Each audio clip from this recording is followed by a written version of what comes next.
Are we as citizens asking for too much from our government in the time allotted? I mean, are we doing more legislatively these days than we used to, so that the time that we have for a session is just crammed in with all kinds of needs that didn't used to be there from a legislator? I don't know that perspective. I'm not a historian, but it sure feels like that, Eric. I remember getting elected in 2012 and starting in 2013, and I always wonder why. And Tony, you're right on that. Why? Let's ask the question: why is it February? Why is it March? Why has that system been set up the way it is? Why do you get something that's done ahead of time, and then yet still we have this provision? Now, we could go down into the rabbit hole and start to pick apart some things, but that's not going to get us anywhere when we're trying to get to some kind of common end goal here. I do know that having 609 policy provisions was problematic for a lot of people within budget bills, but that's a whole different hour-long debate, which we can go. Do you put policy in budget? Do you go with single-line subject? I mean, there's so many different avenues to open up here, but I think those conversations need to happen. But Eric, you raise a point. Is a part-time legislature really the way to go in Minnesota? Now that we have 5.6 million people in the state of Minnesota, $46 billion is what it takes to run the state of Minnesota. You look at other states, and some have a mix. Some are full-time. Illinois is full-time. You got New York is full-time. Of course, the population, Wisconsin, and some only meet every other year, right? I think you have a unicameral legislature, right? I think those all come into play.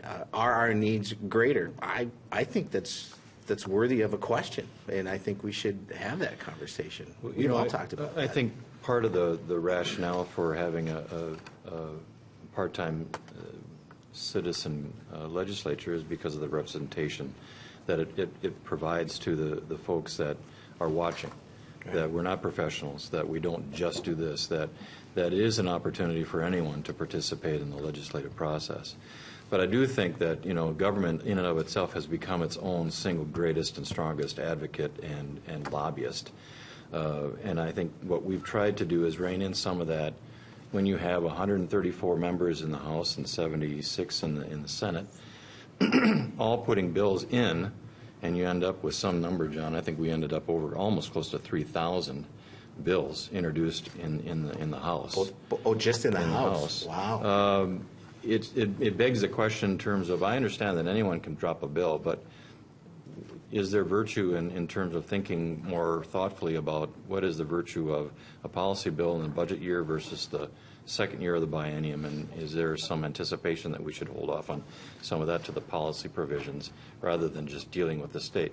I also think that there also is in kind of a motivation maybe to get working groups together outside of the legislative session and start talking about, we did it last year with child care. I know it's been done with other kind of really weighty subjects. Why shouldn't that also be afforded the same type of focus for, say, the budget, or for the timeline for receiving the budgetary issues that we wrestle with? Some of it's timing, and I get that we'll never overcome that. But I do think that if we came together as working groups to kind of understand some of the information, I mean, we sit on jointly in the Senate and the House, the Health Finance Committees.